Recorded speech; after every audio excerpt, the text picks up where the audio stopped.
অভয়াপুৰী মহাবিদ্যালয়ৰ ৰাষ্ট্ৰীয় সেৱা যোজনা NSSS গোটৰ বিশেষ শিবিৰ।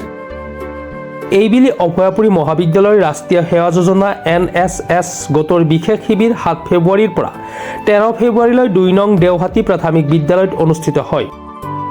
শিবিৰৰ দৈনন্দিন কাৰ্যসূচীসমূহৰ ভিতৰত যোগাভ্যাস, স্বচ্ছতাৰ কাৰ্যসূচী, সজাগতামূলক সভা, সাংস্কৃতিক কাৰ্যসূচী আদি ৰখা হয়। প্ৰথম দিনৰ কাৰ্যসূচী অনুসৰি পুৱা 7 বজাত সমূহ স্বেচ্ছাসেৱিকাই উক্ত স্থানত উপস্থিত হয় আৰু উপস্থিত হোৱাৰ পিছত প্ৰথমতে বিদ্যালয়ৰ চৌহদ চাফ চিকুণ কৰে আৰু ইয়াৰ পিছতেই 9:30 শিবিৰৰ আৰম্ভণিৰ কাৰ্যসূচী হিচাপে ৰাষ্ট্ৰীয় সেৱা যোজনাৰ পতাকা উত্তোলন কাৰ্যসূচী সমাপন কৰা হয়। উত্তোলক হিচাপে উপস্থিত থাকে অভয়াপুৰী মহাবিদ্যালয়ৰ ভাৰপ্ৰাপ্ত অধ্যক্ষ প্ৰাণজিৎ কলিতা। উত্তোলকৰ বক্তব্যত তেখেতৰ ৰাষ্ট্ৰীয় সেৱা যোজনাৰ বিশেষ শিবিৰ গুৰুত্বৰ কথা অৱগত কৰে।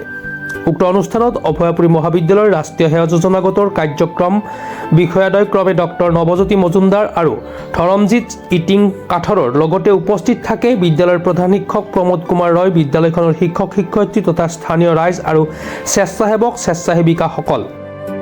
দ্বিতীয় দিনৰ কাৰ্যসূচী হিচাপে অসমৰ হাৰ্থব জুবিন গাৰ্গৰ ওপৰত স্বেচ্ছাসেৱিকাসকলে এটি চেলফি পইণ্ট প্ৰস্তুত কৰে আৰু বাঁহ আৰু খেৰেৰে বিদ্যালয়ৰ চৌহদত সৰুকৈ এটি পজাঘৰ সাজি উলিয়ায়।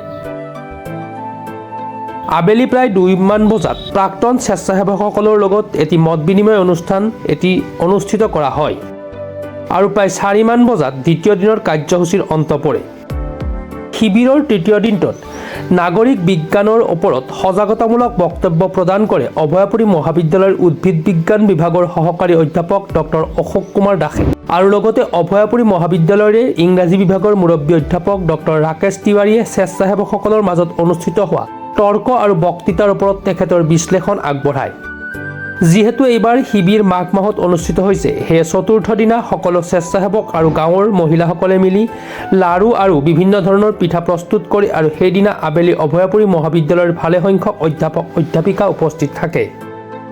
শিবিৰৰ পঞ্চম দিনা বিনামূলীয়া স্বাস্থ্য শিবিৰ অনুষ্ঠিত কৰা হয়।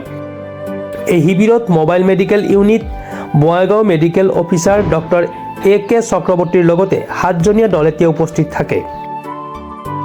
সকলো স্বেচ্ছাসেৱকৰ লগতে গাঁওখনৰ প্ৰায়ভাগ মানুহে উপস্থিত থাকি স্বাস্থ্য পৰীক্ষা কৰে। লগতে তেওঁলোকে বিনামূলীয়াকৈ প্ৰয়োজন অনুসৰি দৰৱ বিতৰণ কৰে। শিবিৰৰ 6ষ্ঠ দিনাখন সেইখন বিদ্যালয়ৰে সকলো ছাত্ৰ ছাত্ৰীৰ মাজত পাৰপানী, টেকেলি ভঙা, সংগীত চকী আদি খেল অনুষ্ঠিত কৰা হয়।